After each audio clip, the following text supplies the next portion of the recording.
Olá, amigo e colega do campo. Seja muito bem-vindo a mais um episódio do Ouro Finicast, o podcast da Ouro Fino Saúde Animal, que traz para vocês todas as novidades e todas as ações para aumento da produtividade por todo o Brasil.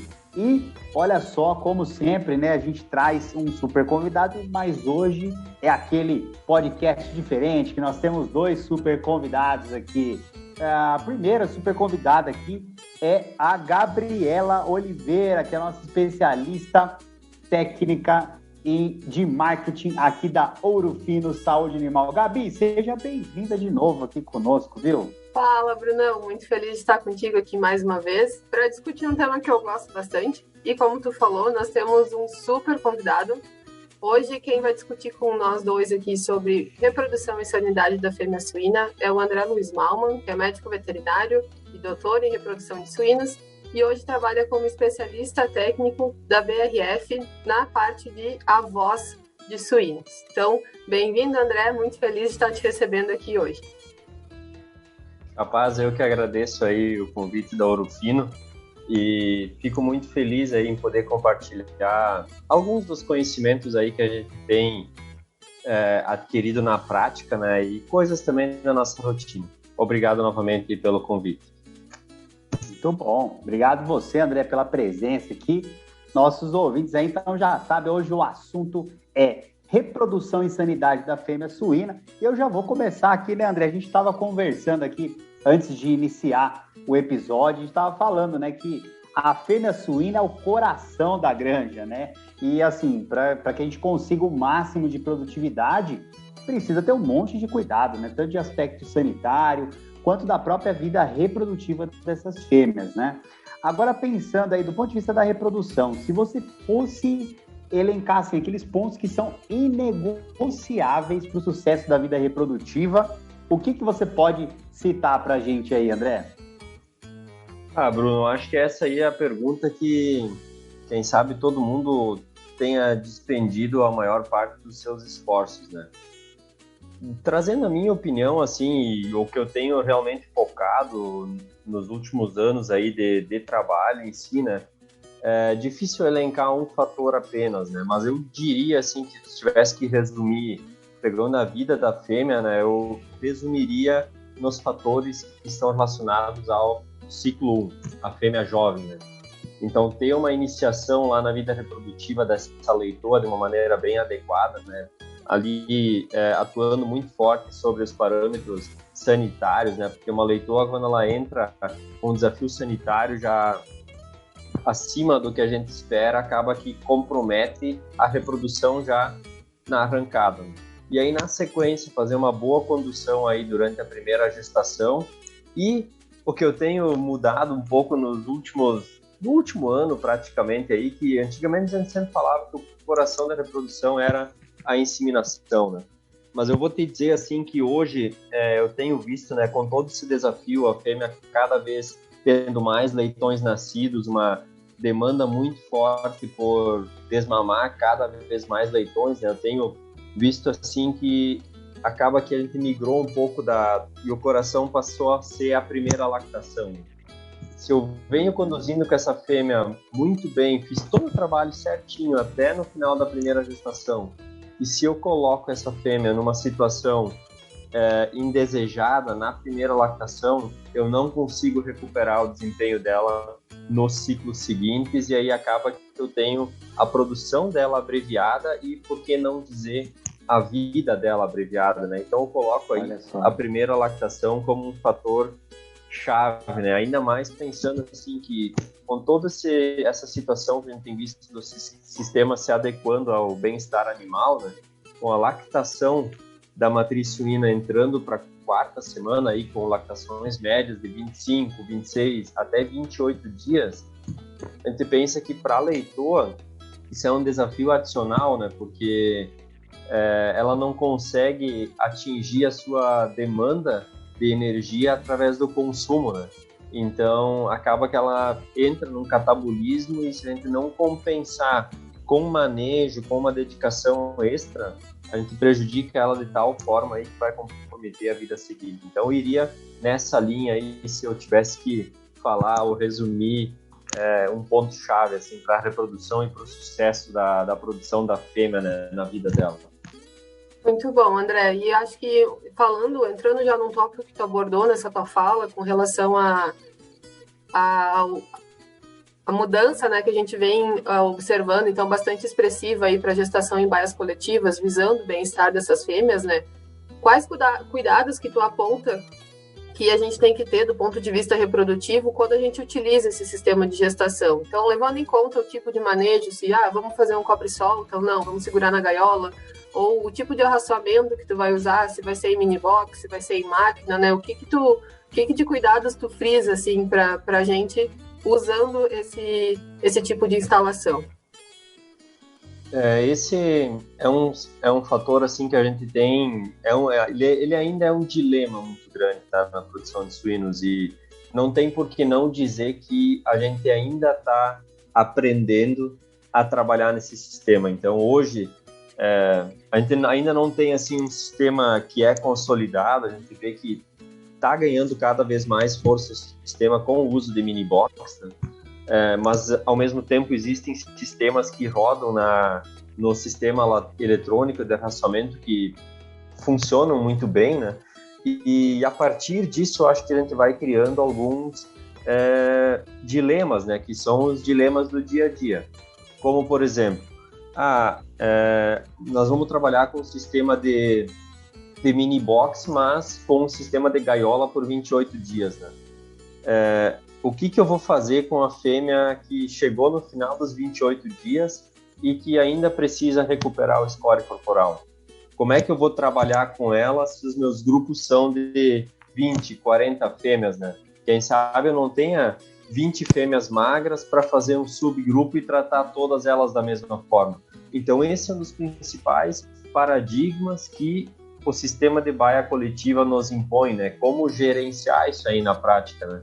Então, isso aí seria uma vantagem, né? Que, por exemplo, a alimentação eletrônica nos traria, né? Porque ela me permite alimentar a fêmea de acordo com o score dela, né? Ela tem um brinco, que tem um chip, e a máquina, ela obedece a quantidade de ração que eu imputar nela, né? Só que aí, quando tu vai para a rotina, tu vê que não é bem assim. E na rotina, assim, tu olha uma baia, o comportamento das fêmeas, tu vê que aquela fêmea que ela tem um score um pouco mais elevado frente à fêmea magra, sendo que uma deveria comer pouco para adequar o score dela e a outra deveria comer mais, no dia a dia tu vê que a fêmea que já está um pouco gorda, ela tende a ficar cada vez mais gorda, e a magra, ela tende a ficar mais magra. Por quê? Porque a máquina de alimentação, ela é um sistema perfeito. O único detalhe dela é que existe um fator que se chama comportamento animal. E aí a fêmea bota o seu comportamento lá, tem toda a questão de dominância, e aí entra os dilemas que vão envolver a reprodução, sabe? Como é que eu vou gerenciar isso aí? E aí tu passa por um sistema de cobre-solta, por exemplo. Qual que é o melhor momento de agrupar as fêmeas na baia? É no dia da última inseminação? É no dia 1? É no dia 2? A gente rodou um experimento nessa linha e viu que a fêmea, quando é alojada no último dia da inseminação, no dia em que ela foi inseminada pela última vez, ela tende a ter um desempenho melhor, né? Agora, será que não é melhor do que o sistema que fica em gaiola por 28 dias, né? Então, assim, eu acho que hoje a gente ainda está em conflito, sabe, com essas informações. Já tem várias informações consolidadas, mas ao mesmo tempo, assim, ainda resta dúvida, sabe, do que é melhor. Eu tenho uma opinião formada, né? Se eu tivesse que optar, eu optaria por um sistema hoje ainda manteria a fêmea na gaiola, né? Claro, 100% do tempo eu não posso mais, né? Mas as 4 semanas aí eu manteria.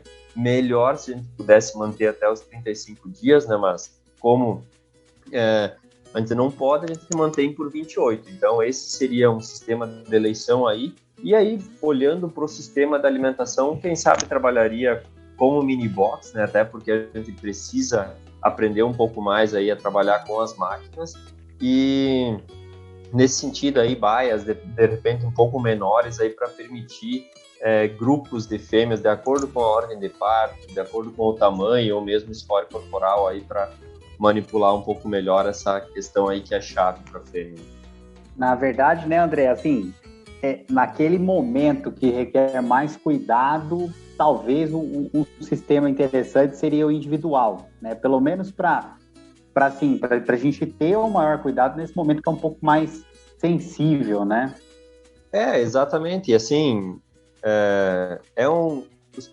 os primeiros 30 dias de gestação, eles são chave, né, para a fêmea. E aí, colocar a fase que ela é a mais sensível na baia, em que a gente tem, querendo ou não, uma disputa hierárquica, que é natural, né, do comportamento do animal. Então, isso aí acaba refletindo, né, sobre o desempenho. Mas, claro, quando tu coloca na balança o bem-estar da fêmea, por ela poder estar nesse convívio em grupo e a reprodução, quem sabe a gente nem pode discutir, né? Tem que pensar muito mais na causa animal do que na causa econômica, né? Muito bom. Acho que muitos desses pontos que tu trouxe aqui pra gente são pontos que a gente vê quando os produtores migram, né, para esse manejo. Que antes de migrar, eles pensam muito assim, nossa, agora eu vou ter baia, vai ser muito mais fácil de lidar com as fêmeas. E quando eles realmente visem essa realidade, eles encontram todas essas dificuldades que tu colocou aqui pra gente, né? E que nem tu falou, a gente precisa aprender ainda muito a lidar com elas. E levando em consideração também algumas dúvidas que se tem no campo, vamos migrar para outro assunto, mas que gera dúvidas também, que é com relação à indução de partos. Então, hoje a gente sabe que muitas granjas utilizam a indução de parto, né, visando a concentração de partos durante o dia. Como que você vê essa utilização desse protocolo hormonal nas granjas brasileiras hoje em dia?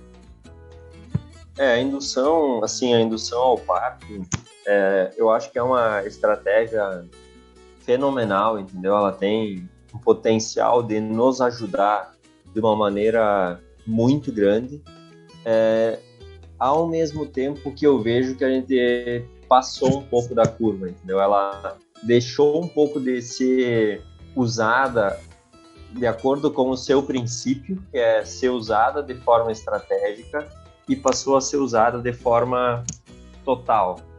O que eu quero dizer com forma estratégica é um pouco da minha opinião sobre esse tema, né, que é o que eu costumo falar.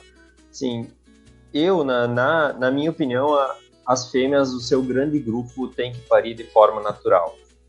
E parir de forma estratégica, ou pelo uso da indução, é usar para fechar uma sala de maternidade, aí que tem 1, 2, 5 fêmeas retardatárias, então se eu adiantar a aparição delas, eu vou estar ganhando aí todos os aspectos relacionados à sanidade, manejo e tudo mais, evitar uma concentração de partos no final de semana, coisas nesse sentido. Agora, o que a gente tem visto?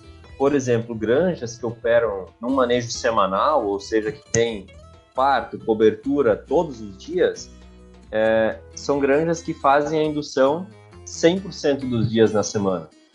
E muitas vezes não existe uma causa clara, né? Quando tu ouve eles falam assim, é para evitar que as fêmeas tenham o parto durante a noite, né?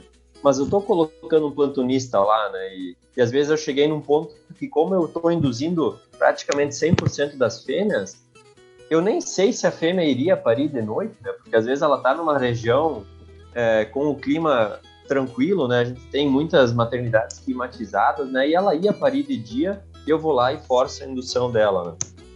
E o que eu vejo assim como um dos principais pontos, né, para a indução? Ou por que eu gostaria que a maior parte das minhas matrizes parisse de forma natural? Porque quem sabe o leitão, quando a gente olha a dinâmica do crescimento dele, né, nas fases de gestação, a gente vê que quando o leitão chega na fase final da gestação, quem sabe ele esteja ganhando ali ao redor de 50 gramas por dia. E se a gente pensar que eu vou estar induzindo essa fêmea e para ela parir aí com 115 dias, mas que ela naturalmente iria parir de repente mais próximo dos 116, eu automaticamente estou dizendo que eu estou reduzindo o meu peso médio do leitão em 50 gramas. E 50 gramas no peso do leitão ao nascimento, quem sabe seja a divisão entre a vida e a morte, entendeu? E o desempenho de um leitão que nasce de forma natural, em comparação com aquele que nasce de forma induzida, aqui também vale o paralelo assim, que existem vários tipos de indução, no sentido assim de momentos, né? Tem a granja que induz com 114, a outra que induz com 115, então não é uma regra que dá para aplicar para todos os cenários, né? Mas só para fechar a ideia, que quando o leitão nasce de forma natural, ou seja, a fêmea está parindo no tempo dela e o leitão está nascendo no tempo dele, o comportamento nas horas pós-parto é absolutamente diferente. O leitão nasce muito mais vigoroso, a fêmea está realmente preparada para aquele momento. Enquanto que quando eu estou realizando a indução, eu vejo muito que, assim, às vezes eu estou abreviando em um dia a duração da gestação e a fêmea ela poderia não estar tão bem preparada, né? Então eu vou muito nesse momento. Agora, usando a indução de forma estratégica, sensacional, entendeu? Ela tem muito a nos ajudar na rotina e eu acho que é esse ponto que tem que ser realmente fomentado. Perfeito, né? Perfeito. E assim, um outro assunto que tem que ser tema desse podcast aqui, né? Que é relacionado às doenças reprodutivas.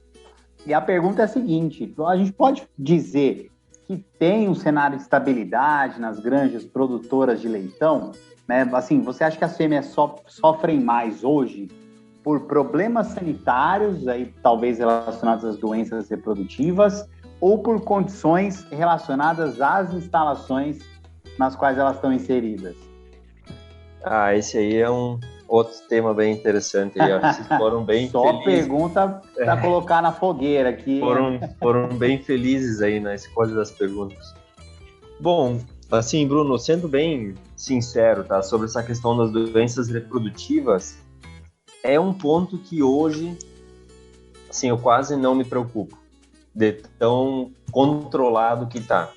Então, fazendo esse paralelo aí, o que tem prejudicado mais a reprodução?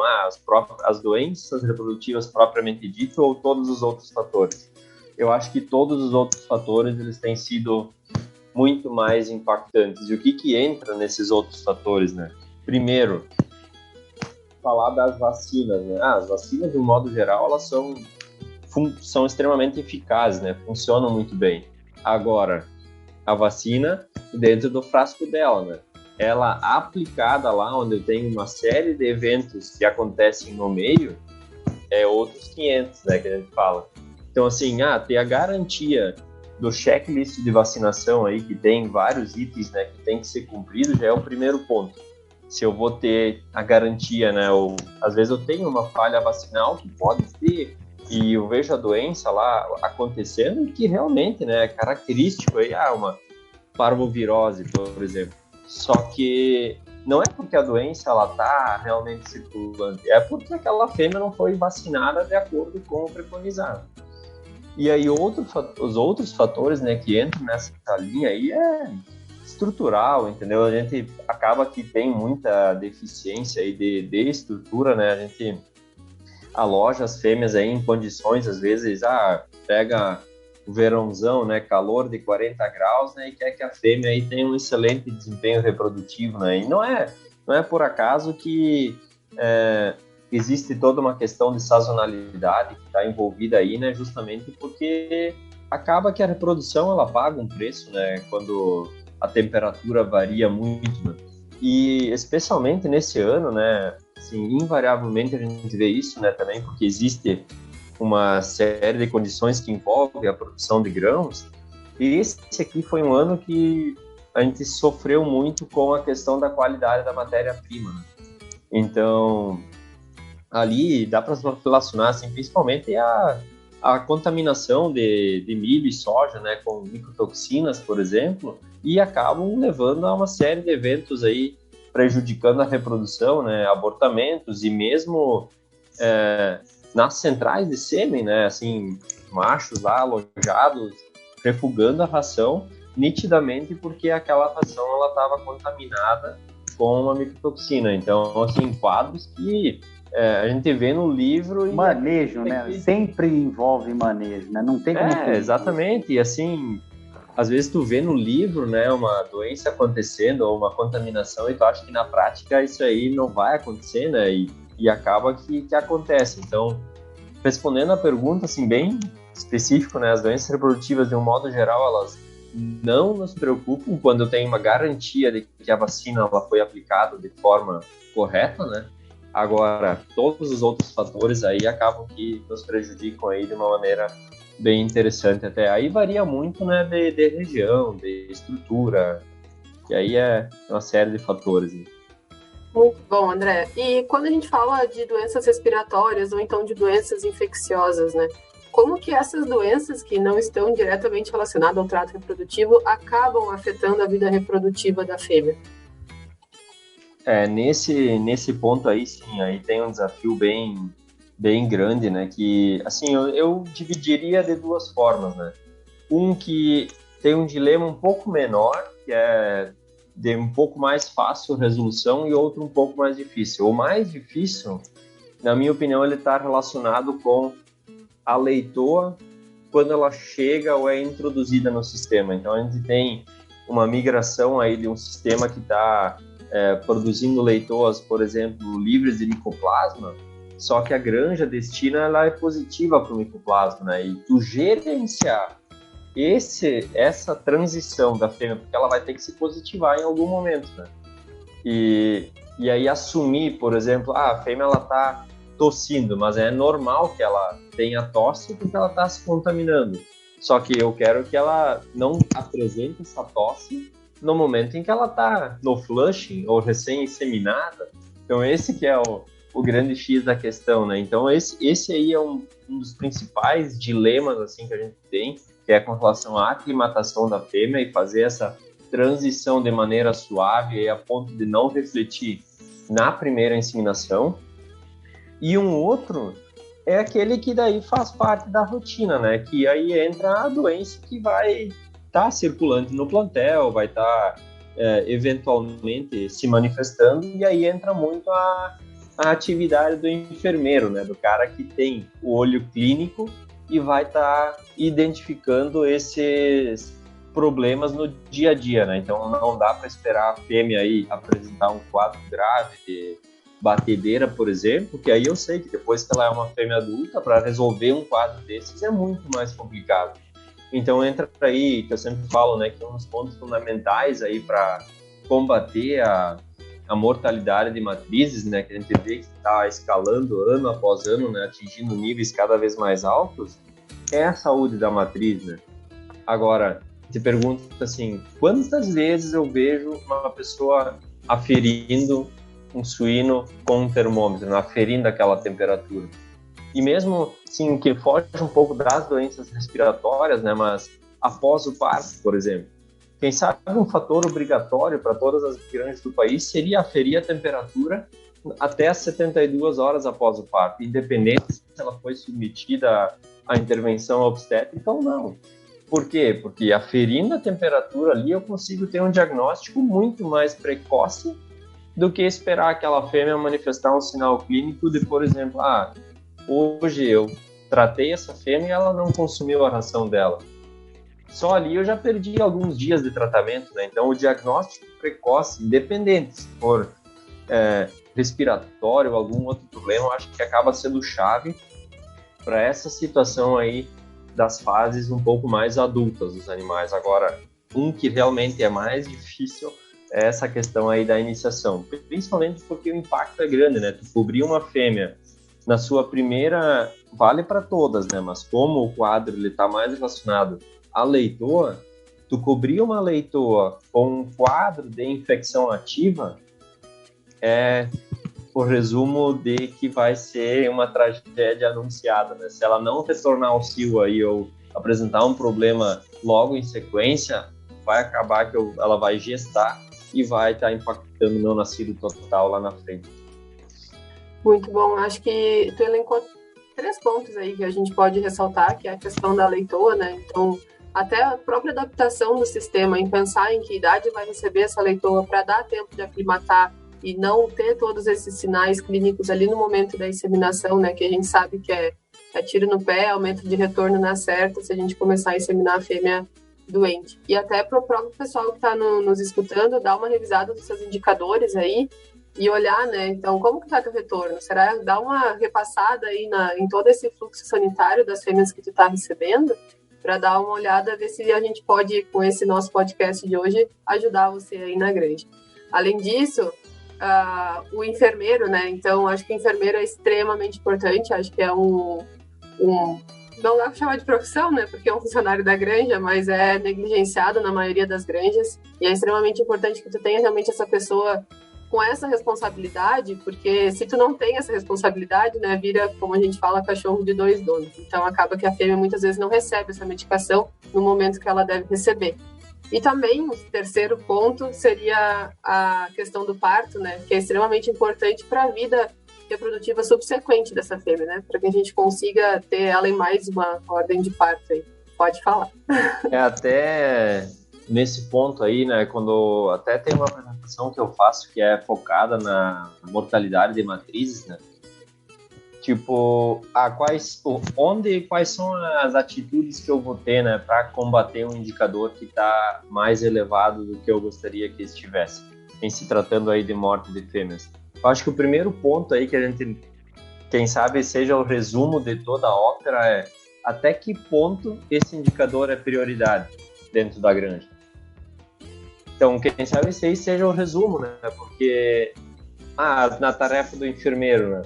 O cara enxerga a fêmea de manhã, né, e vê que ela está doente, mas ele vai fazer todas as atividades do dia e vai deixar para medicar ela no final da tarde. E se deu alguma intercorrência no meio, ela vai ficar para amanhã.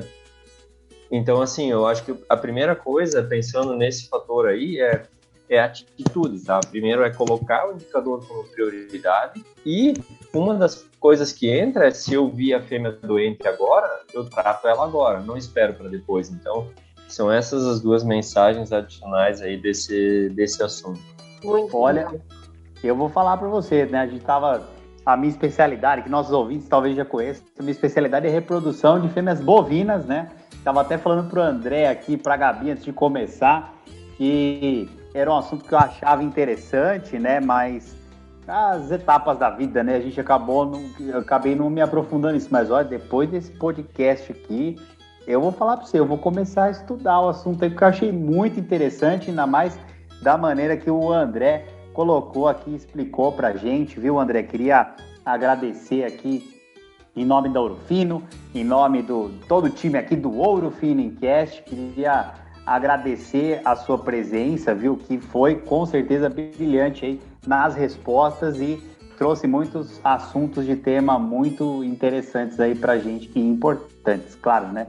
Não, show de bola, eu que agradeço aí ao chamado de vocês, né, isso aí acaba que não é um convite, né, é um chamado mesmo, né, a gente tem que contribuir aí com o que a gente consegue, né, para toda a comunidade, buscando sempre a melhora aí nos nossos indicadores, né, eu acho que o conhecimento ele só é válido quando ele é compartilhado, né, com todo mundo. Então eu agradeço novamente aí o convite da Ouro Fino em poder fazer parte aí desse podcast, né, e sigo disponível aí para toda a comunidade.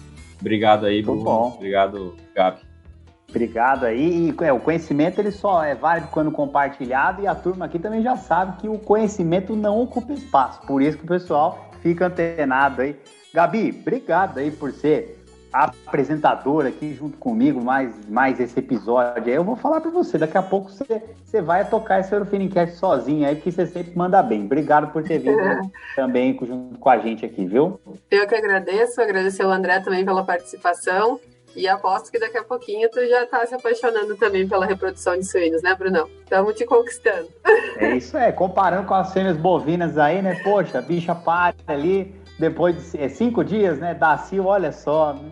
Mas é difícil também, né? Tudo. Aí vocês viram a complexidade, que é um negócio que tem que fazer muito bem feito para não ter prejuízo lá, né? É isso aí, pessoal. Então, mais um episódio para vocês. Quem ainda não segue o nosso podcast aqui, tá perdendo, hein? Porque é sempre coisas incríveis após coisas incríveis. Está sempre muito bom o nível aqui, viu? Agradeço pela audiência de todos, um grande abraço e até a próxima. Tchau!